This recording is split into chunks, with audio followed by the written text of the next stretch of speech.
Lisa Woz Coldwell Banker. Today, we're getting towards that time of year where now we're going to be doing a lot of baking. And I don't know, I wanted to show you how to make banana bread today. It's one of my favorite things. It's easy to whip up. It's something to do with your nastier looking bananas. If they age and get all brown, these look really horrible and someone would probably throw these out. But to me, I see a world of possibilities.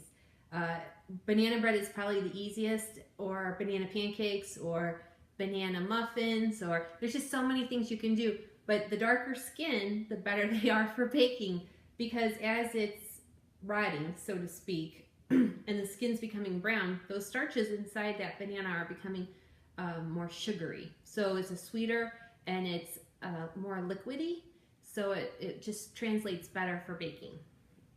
So this is an easy recipe. I have everything out, but we're gonna make banana bread. So before you start, make sure you wash your hands, and if you have long hair, put your hair back. I'm all about sanitation, and you also wanna grease a loaf pan. And preheat your oven to 350. I greased, you could use Crisco, you could use the nonstick spray pan, or you could use butter. I prefer Crisco, and I use a non-stick pan. You still want to grease it. This is a 9x5, and it's a darker coated pan. You could get like an aluminum pan, a lighter colored pan, or even a ceramic loaf pan. Those are fine. All of the pan coverings, whether it's dark or light, glass or ceramic, excuse me, will change the time it takes to bake. So if you have a darker pan, it might bake in less time. It will be a browner crust on the outside. So if you do prefer a lighter crust on your baked goods, use a lighter colored pan. This is a pretty dark one, but this is my favorite pan for banana bread. And I probably got it at Target. It was probably $5. It is nonstick, but you still grease it. Okay, so we have that taken care of. Next thing is the nasty bananas. I use 3 to 4 bananas, and this is perfect to me. This is something my boyfriend would throw out. However, I think they're great. So you could use 4 bananas if you'd like. I have 3. If you only have 2 nasty bananas, get a third one. It could be a stiffer, riper banana, that's fine, or a starchier banana. They actually get smaller as they liquefy, but see how easy they come out?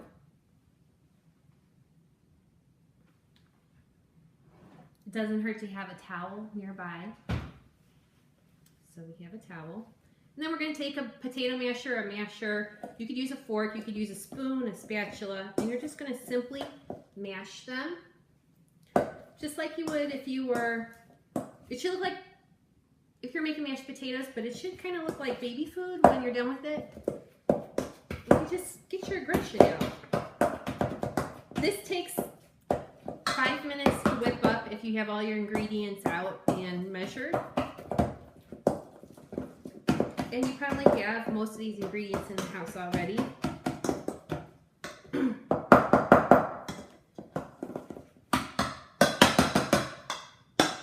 This is, I think I came up with, this recipe started with like I think it's a Good House, Better Homes and Gardens cookbook. The red, white checker one that you see usually at Christmas time. And I have tweaked it through the years. This banana bread recipe usually wins me a ribbon at the county fair every year. So what I'm going to do next is, after I mash my 3 or 4 bananas, and you want at least 2 of them to be nasty looking, and then you can use, the other ones could be more green or yellow if you want, firmer. Then you want to add a pinch of salt. So a lot of people think a pinch of salt is like a couple of, just a little sprinkle. I do like, it's like 1/8 of a teaspoon. I really like to lay on the salt. And you want to sprinkle that salt. Now you don't want to use teaspoons worth of salt, but you definitely want to liberally salt your banana. What you're doing is you're releasing the water so that makes the flavor of the banana more concentrated. So your banana bread will actually taste a lot better. The trick is to add that salt to that. Let that sit for a minute, and then you're going to give it another stir. You don't have to use your masher at that point. Just use a spatula, a rubber spatula, or a big spoon, whatever you like. This is my preference. While you do that, let that soak for a minute and just sit in there and let that salt help concentrate that flavor. Next thing you're going to do is going to grab a bowl, and you're going to put in 1 cup of regular all-purpose flour and 1/2 cup of whole wheat flour. You could use the white whole wheat flour. That's what I prefer.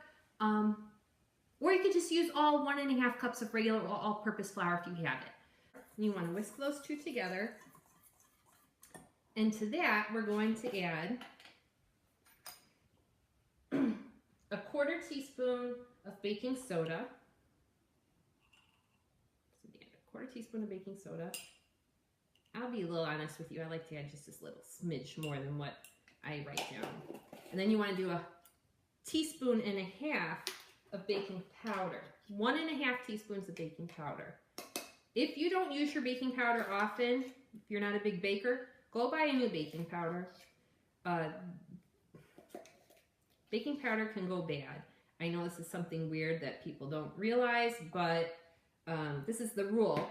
When I was teaching a baking class a couple of years back, baking soda spreads, baking powder puffs. So if your baking powder went bad, and they'll have an expiration date on them, I really don't even go by that. Once you open it, you want to use it in like 6 months. If you don't use it in 6 months, if that can has been sitting in your cabinet for a year, 2 years, or you don't remember when, just go buy a new one. They're like $1.50. But after a while, after it being open for a while, it just doesn't seem to work, and then your stuff doesn't puff. And that's the purpose of it. So just go get a new one. So you want to whisk these into the flour. That evenly distributes it, so you don't have just big lumps of baking soda or baking powder when you add it to your wet. After we do that, we're going to go back to our banana mix. We're going to add in 1 egg,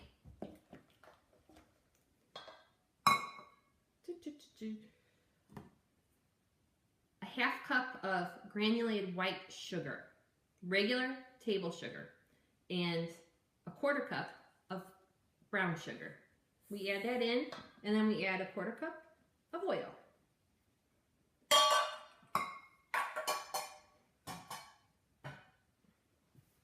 Mix it really well. It'll be nice and liquidy.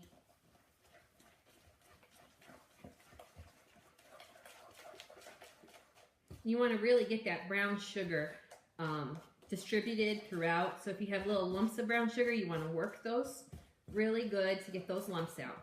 What's nice about this is it's called a quick bread. So banana bread is kind of like, it's called a quick bread because you don't have to let it sit and rise like you do a yeast bread. Now we're going to add our flour mixture with our baking soda and baking powder in it. And we just give that a nice swirl. Mix it. You don't want to over mix these. So what you could do is just gently stir it and you want to get all that flour mixture wet. But it does not need, if there's lumps, that's fine. Lumps are okay for something like this with a quick bread. It's called quick bread because you don't have to let it rise. You mix it, put it in your pan, put it in the oven, and boom, it's done.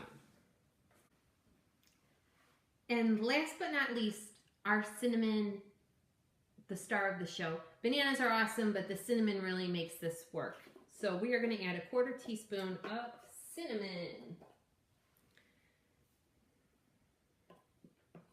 This is a 1/2 teaspoon measure, so I don't fill it up all the way.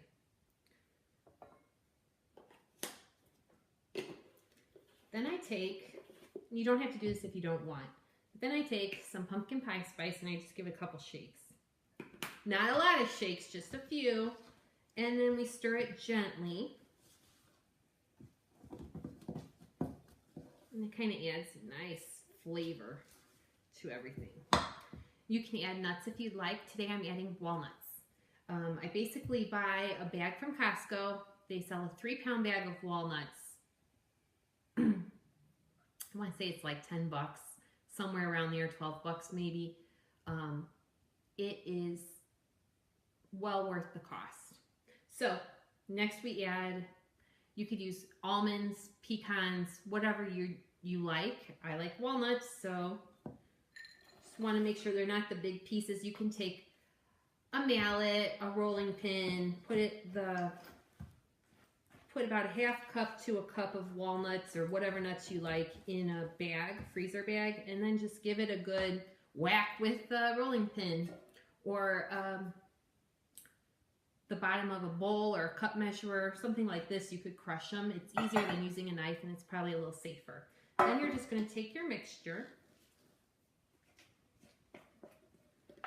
put it in your pan.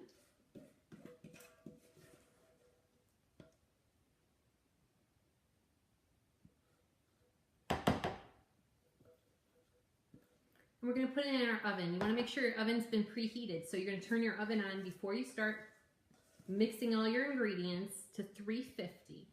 We're going to bake this in the oven at 350 for anywhere between 45 minutes and an hour. So what we're going to do, and if, like I said, if you have a darker pan, it could take less time. If you have a smaller loaf pan, it could take more time. Because you're going to have more of it piled up on itself. So then we're going to just kind of smooth it out, even it out.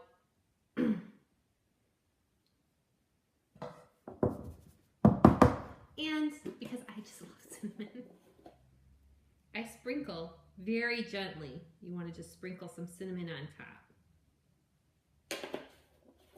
It should fill up your pan about halfway. Give it a good shake, that'll even it out. Then we pop it in the oven and we're going to set the timer for 45 minutes and check it every 5 minutes after that. Okay, we've taken this out of the oven at the 45-minute mark, and it wasn't quite done, so I had to put it back in for another additional 2 minutes.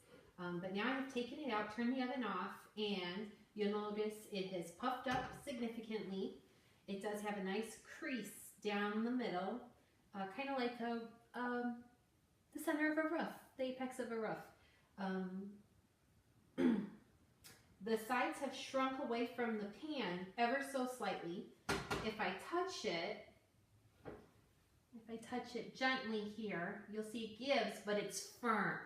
And we can always take a toothpick, put it right in the center, take it out, and there's barely anything on it, maybe a few crumbs, but there's no wet batter.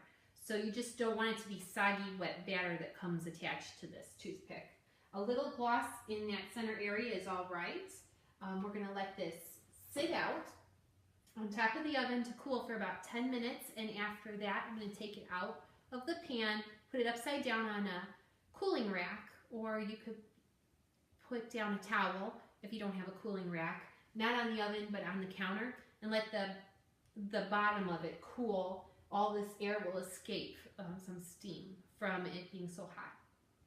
After about an hour, you're going to wrap it in tin foil. You can put it in a plastic bag, put it in the freezer, or you could leave it on the counter and enjoy. And it's good for a couple of days. So I do hope you enjoyed this video, and I hope you enjoy this banana bread if you choose to make it. This is Lisa Woz with Coldwell Banker, where home happens, and I hope you have a great day. Thank you.